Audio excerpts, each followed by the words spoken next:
Si je dis philosophie et religion, d'abord, méthodologiquement, philosophie et religion, j'ai le « et ». Je dois donc chercher les rapports qui peuvent exister entre philosophie et religion. Pour cela, il me faut savoir ce que c'est que la philosophie. Et je suppose que nous avons réglé un petit peu cette question-là, ce qui caractérise la philosophie. Mais qu'est-ce qui caractérise la religion? Quand on parle de religion, on parle forcément de foi. La foi, fides en latin. La foi, fidélité.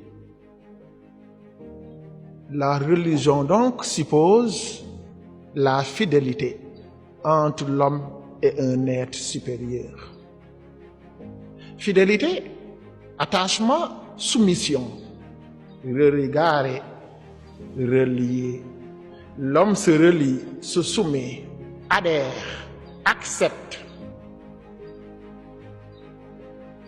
En disant ces verbes-là, se soumettre, adhérer, accepter, être fidèle, nous voyons déjà que ce qui caractérise la religion s'oppose carrément, totalement, absolument à cela qui serait ou qui était la caractéristique essentielle de la philosophie, c'est-à-dire la contestation, le refus de toute autorité autre que la raison, la quête perpétuelle. La religion signifie aussi croyance, alors que la philosophie signifie savoir.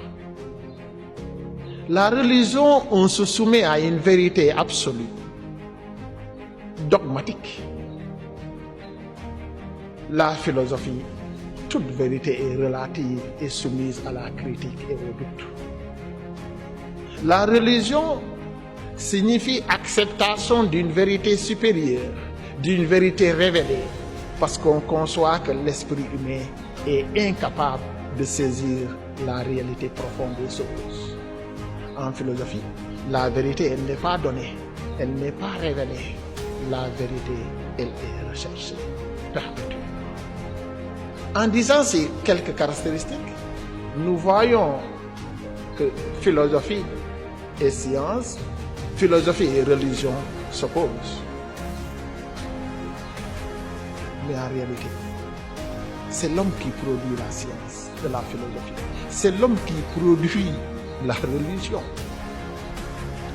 Et on n'a jamais vu un animal avoir de religion.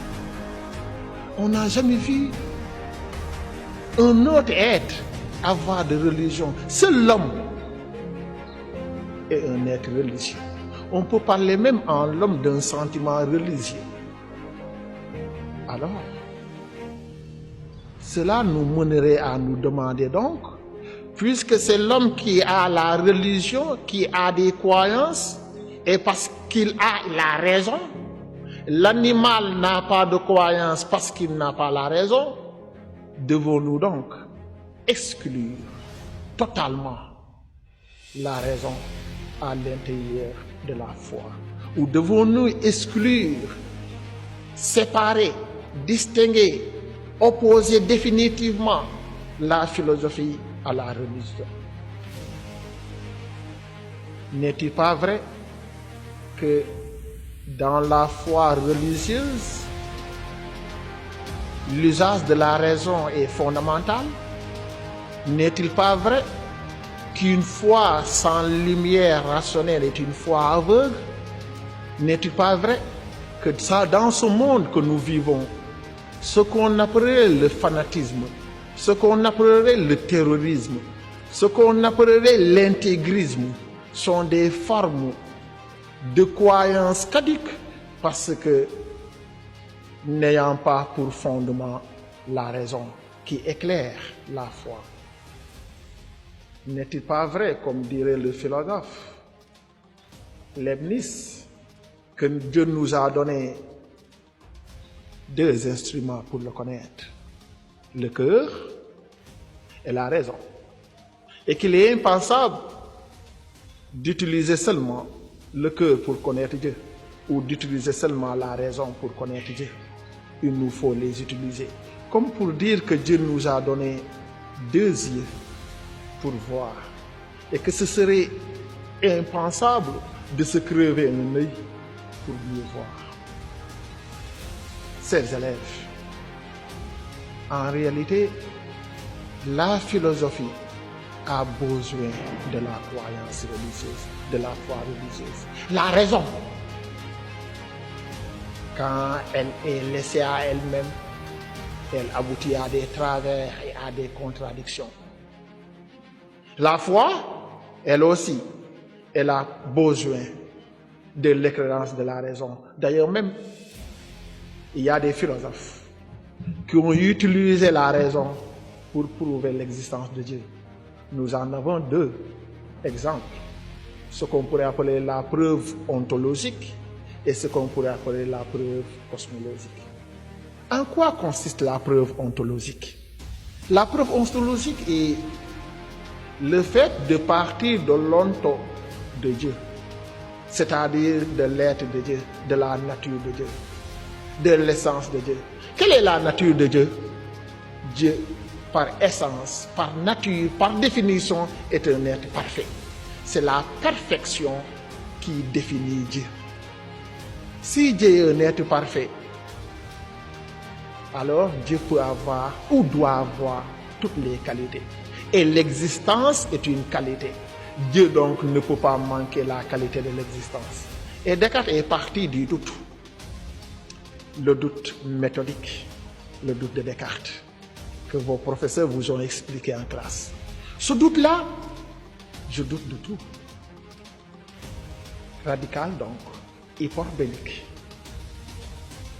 Mais en doutant de tout, même de mon corps, en doutant que est-ce que je suis là en classe en train de faire cours parce que je peux rêver faire cours, alors qu'en réalité, je rêve.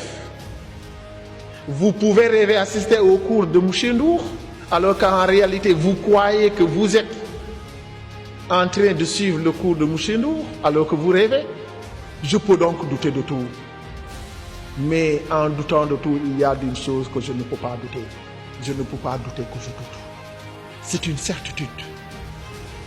Je peux douter de tout, mais au moment où je doute, je ne peux pas douter que je doute. Mais pour douter, il faut être. Je doute, c'est-à-dire donc je pense, donc je suis. Il en déduit donc son existence. Mais celui-là qui doute, c'est parce qu'il manque quelque chose. Si je savais tout, je n'aurais pas douté. Donc je manque de connaissances. Et si je manque de connaissances, c'est parce que je suis imparfait. Mais je suis imparfait en comparaison de quoi? En comparaison d'un être parfait. Et cet être parfait ne peut être que Dieu.